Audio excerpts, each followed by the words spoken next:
Why would merging medical groups plan to fail? Of course, they don't call it that, they call it strategy. Unfortunately, it's a strategy that I've seen play out time and time again. At best, hobbling medical group performance, and at worst, and far more common in my significant experience, destroying the business altogether. Here's a common scenario. Two medical groups, we'll call them Group A and Group B, determine that it's in their best interest to merge to create Big Group X. Most often, best interests mean payer rate arbitrage, but there can be other reasons, almost always purely economic. Because both groups are of significant size, not two medical school buddies merging their internal medicine practices, congeniality's got nothing to do with it. In fact, congeniality and common culture aren't really part of the equation at all. And most importantly, trust between Group A and Group B is low, very low.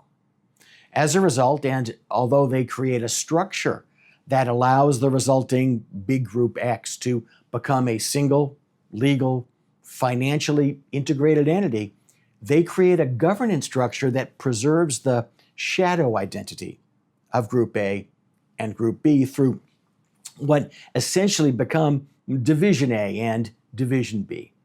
They perceive they are being fair when half of Big Group X's board of directors is elected by and from the physicians in each of the formerly constituent groups.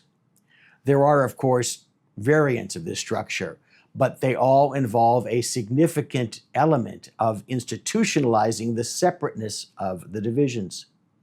Sooner rather than later, the preservation of the separateness of the divisions hobbles the ability of the Group X board members to function as fiduciaries for the entity itself. Setting aside the liability that this creates for the individual directors, the dynamics become such that none of them is motivated by or rewarded for achieving overall Group X business goals, but for preserving the advantage of the constituent entity from which each is selected. The physician owners within Division A still consider themselves to be Group A, and the same for those within Division B.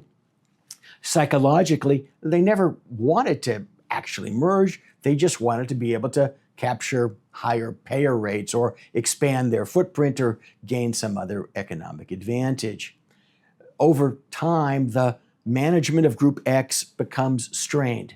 Matters such as who to engage as the group's executive director, who to engage as legal counsel, who will staff an additional facility or office location, and so on, are all litigated between the factions of the fractured board.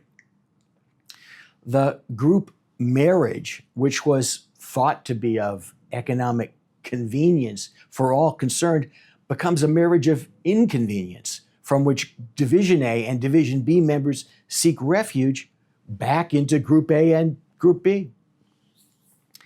The merger created a tenuous economic union, but nothing of much substance was done to actually integrate into a combined venture. In a sense, it's no one's fault because no one wanted to.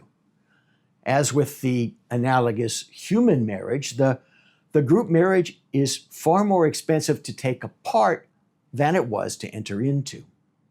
In fact, in my experience, taking it apart most often results in the failure of one or both of the constituent entities. The two divisions, which couldn't agree on combined governance, will rarely agree as to which division inherits the Group X entity with its tax ID number, facility agreements, and payer contracts. As a result, there is no successor entity, just perhaps two new medical groups formed from scratch. And in that situation, even if they can agree upon which new group gets what facilities, and payers may have entirely different ideas. The beneficial issues in a medical group merger are easy to spot and to plan for. The difficult ones, or the ones that can be seen but that everyone feels better ignoring, are much harder to resolve. But unless they are resolved up front and effectuated through a well thought out integration process, the merger is set up for failure to begin with.